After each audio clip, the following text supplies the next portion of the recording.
الخاصة للأمم المتحدة بالتعاون مع الوكالة الدولية للطاقة الذرية. Ils ont commencé à travailler très sérieusement le nucléaire, je dirais, vers après 80-85. Mais ils avaient déjà des intentions quand même très nettes, parce qu'il ne faut pas oublier qu'ils avaient acheté à la France le réacteur Osirak, qui était quand même un très gros réacteur de recherche, très gros parce qu'il avait une puissance thermique de 40 MW, ce qui est très important. Les réacteurs de recherche, c'est de l'ordre de quelques mégawatts en général, comme d'ailleurs était la puissance du réacteur soviétique qu'ils avaient eu avant, l'IRT 5000, qui faisait 5 MW thermiques. Et ça, ils l'ont acheté, disons, ils ont commencé à négocier dans les années 1976. Et ce réacteur a été détruit en 1981, comme on sait, par l'aviation israélienne. Et ce réacteur leur aurait permis de faire un petit peu de plutonium pour faire peut-être une bombe atomique par an, disons, en gros. Et puis ils ont décidé de faire la bombe à l'uranium très enrichi. Vous savez, la bombe atomique, on peut la faire soit au plutonium, soit à l'uranium très enrichi.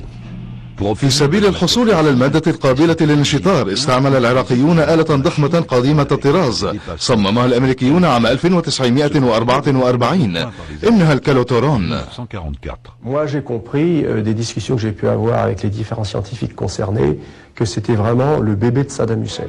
Ça, le programme nucléaire pour lui, l'Irak possédait la bombe atomique, à mon avis ça faisait partie de sa mégalomanie, disons. Enfin, il la voulait, il n'y a pas de doute. Je suis tombé dans un pays, d'abord, ils travaillent comme des fous, ces gens-là. En plus, ils ont quand même une élite intellectuelle remarquable. Dans le nucléaire, on a bien compté entre 7000 et 8000, depuis docteur et science jusqu'à technicien. C'est très curieux. Il y avait effectivement ce régime terrible. Et ils devaient obtenir des résultats. Faire état de résultats. Moi, j'ai compris qu'il y avait même un système de récompense-châtiment.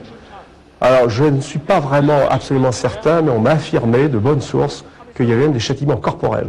Alors, ils ont eu tout l'argent qu'ils voulaient. Ils ont dépensé un argent fou. Alors, ce que nous avons trouvé, on a fait une estimation.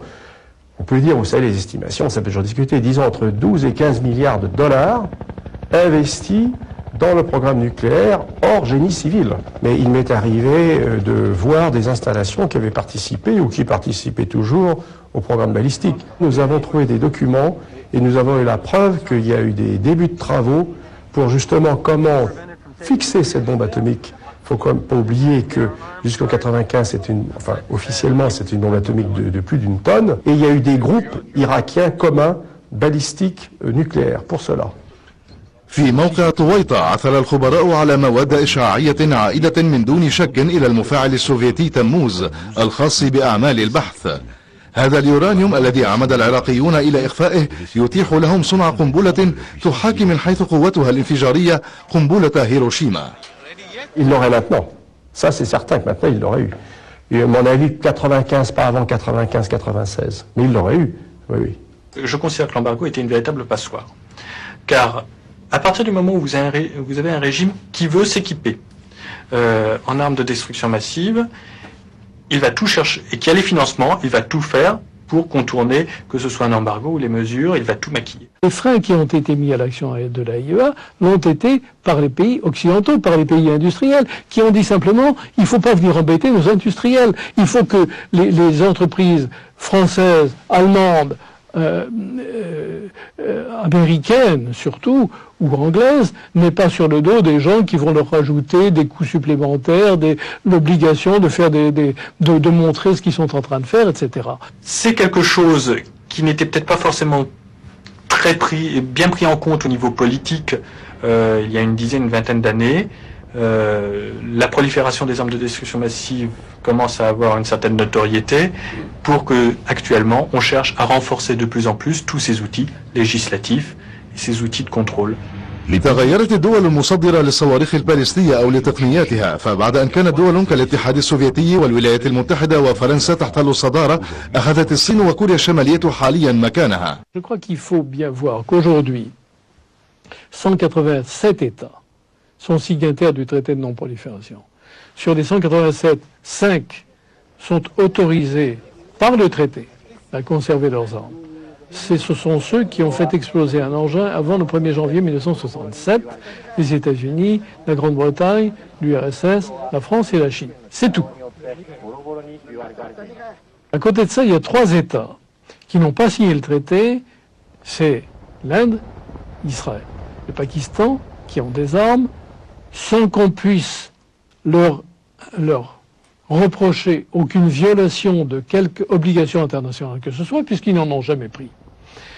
Il y a donc ces trois États-là. Tous les autres ont pris l'engagement de ne pas essayer de se procurer des armes nucléaires. Je dis bien tous les autres. Ils peuvent le faire en prenant par trois voies différentes, ou bien en sortant du traité de non-prolifération.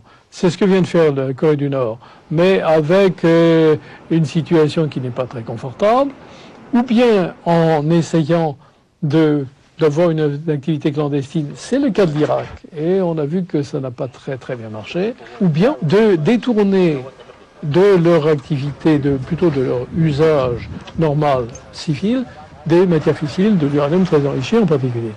Et là, je crois qu'on a un véritable problème, parce qu'il est clair que pour le moment, l'Iran est en train de passer, si j'ose dire, sous la moustache des inspecteurs et d'utiliser à des fins militaires des installations présentées comme civiles. Du coup, je crois qu'il faut très largement renforcer les possibilités d'action des inspecteurs, les possibilités des contrôles. منذ أكثر من 20 سنة بدأت أسلحة الدمار الشامل بما فيها الصواريخ البالستية بالانتشار في دول الجنوب، وليس غريبا أن تتسلح بعض الدول بغية ردع العدوان أو لتنضم إلى مجموعة الدول الكبرى وعند الحاجة للدفاع عن أمنها وعن سلامتها. ولكن هل ستتمتع هذه الدولة بالحكمة التي تحلت بها الدولتان العظميان خلال الحرب الباردة، أي بالقدرة على الحفاظ على السلام؟